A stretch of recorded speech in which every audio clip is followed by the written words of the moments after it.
Hola mis estimados y estimadas estudiantes de nuestro curso Álgebra y bienvenidos a continuar nuestro trabajo. Hoy vamos a estar hablando acerca de uno de los conceptos más importantes dentro de la matemática, el concepto de función. Y vamos a ver algunos casos particulares de esta y algunos que se aplican a su área. Tenemos bastante de qué conversar, así que no esperen más y empecemos con eso. Para poder hablar de funciones, nos apoyaremos de una presentación que ya está disponible en nuestra plataforma virtual.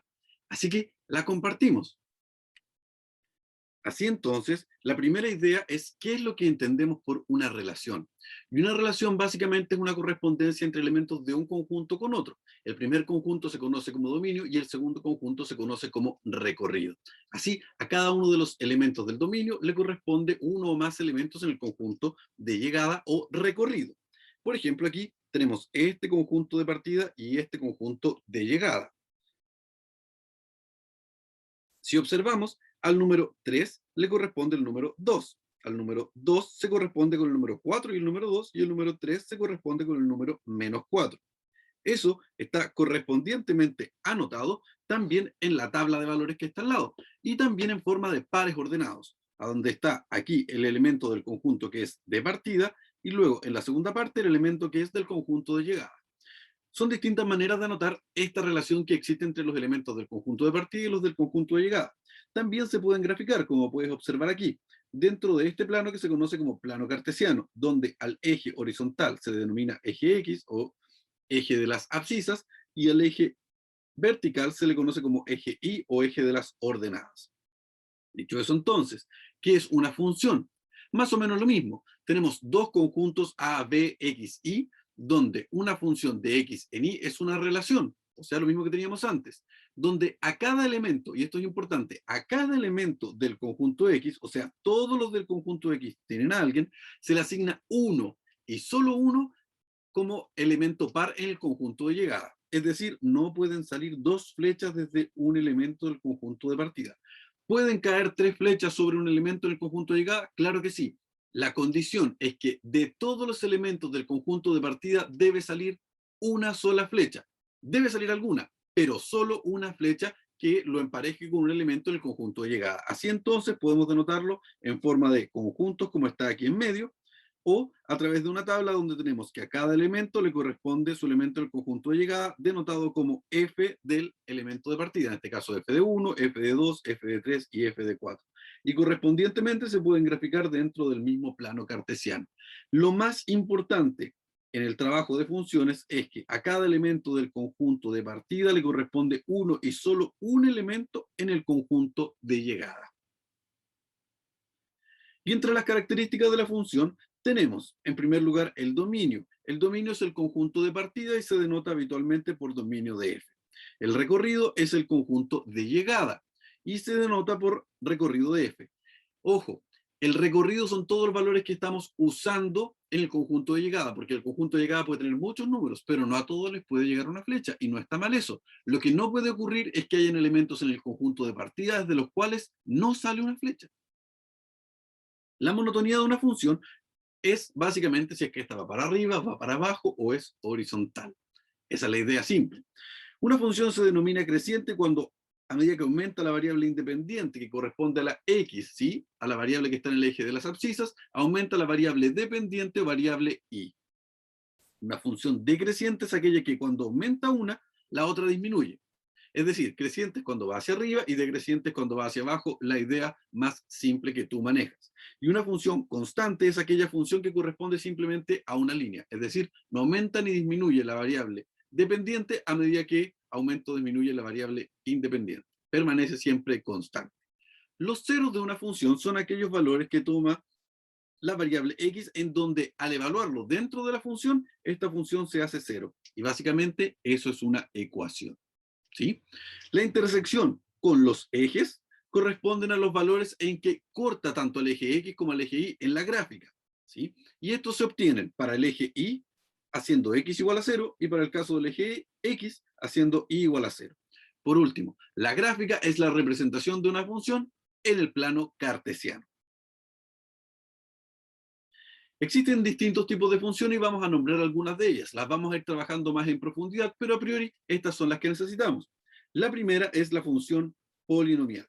La función polinomial corresponde a una función que tiene esta forma, donde básicamente es coeficiente x elevado a n, coeficiente x elevado a n menos 1, coeficiente x elevado a n menos 2, y así coeficiente x elevado a 2, coeficiente x elevado a 1, coeficiente x elevado a 0, que básicamente es 1, así que no está escrito. Las versiones de esta función, pues las más conocidas son primero la función lineal, que tiene esta forma, donde la x alcanza a estar elevado solo hasta a 1. Y su gráfica corresponde a una línea recta como la que estamos observando allí. Otro tipo de función polinomial corresponde a la función cuadrática, en donde tenemos ax cuadrado más bx más c. Y esta función habitualmente tiene una gráfica parabólica. Vamos a ver los casos en que la parábola se abre hacia arriba, se abre hacia abajo y la vamos a ir moviendo, por eso cuando trabajemos en específico la función cuadrática. La función polinomial de tipo cúbica es aquella donde la x alcanza a estar elevado hasta 3 y generalmente corresponde a esta ondita que está allí. Ese es un caso también particular de función polinomial. La función racional corresponde a una división de dos polinomios, básicamente, donde el polinomio de abajo obviamente no puede tomar el valor de 0. Aquí está una gráfica de una función polinómica y estas se caracterizan por tener asíntotas. Las asíntotas son líneas a las que la gráfica de la función se acerca, pero nunca la toca. Por eso se llama asíntota sin tocar. Una función de tipo radical es aquella función que presenta una raíz, como es este el caso, donde la condición es que lo que está debajo de la raíz obviamente tiene que ser mayor o igual a 0, porque si no, no existiría. Y ahí está la gráfica de una función, de un ejemplo de una función radical, en este caso la gráfica de f de x, raíz de x. La función exponencial son funciones que tienen esta forma, a elevado a x, donde la variable está en el exponente. Un caso particular de este es cuando la base en vez de ser A es el número E, que se conoce como el número de Euler. ¿Sí? El número de Euler, que aproximadamente es 2,71. Así como existe el número pi, que son constantes muy útiles dentro de la matemática, existe el número de Euler. Y aquí en la gráfica podemos observar tres gráficas. En color naranjo está la función f de x 2 elevado a x, que puede observar que va creciendo hacia la derecha, es creciente. La gráfica de la función g de x está dada por el color morado, también es creciente. Y la gráfica de la función h de x es 1/3 elevado a x, y en este caso la función es decreciente. Eso ocurre cuando el valor de la base está entre 0 y 1. Y si te fijas, un detalle súper importante es que todas pasan por ese punto. Ese punto es la x vale 0, la y vale 1, 0,1. Una función de tipo logarítmica es una función que tiene un logaritmo, una base, y la x está dentro del argumento del logaritmo. Un caso particular también ocurre cuando el valor de la base es el número e, el número de Euler, y en ese caso se llama logaritmo natural o logaritmo neperiano. Y aquí tenemos cuatro gráficas o ejemplos de ellas, donde por ejemplo tenemos la primera que es f de x, la función igual al logaritmo natural de x, que está trazada con color rojo. También es creciente. Puedes ver que la función logaritmo en base 2 de x está trazada con el color verde y la función logaritmo en base 10 de x está trazada con el color morado. Tenemos entonces esas tres funciones, las tres son crecientes, pero si observas la función logaritmo base 1/2 de x es una función de tipo decreciente. Sin embargo, al igual que en el caso anterior, todas pasan por un punto en particular, y en este caso pasan por el punto 1,0.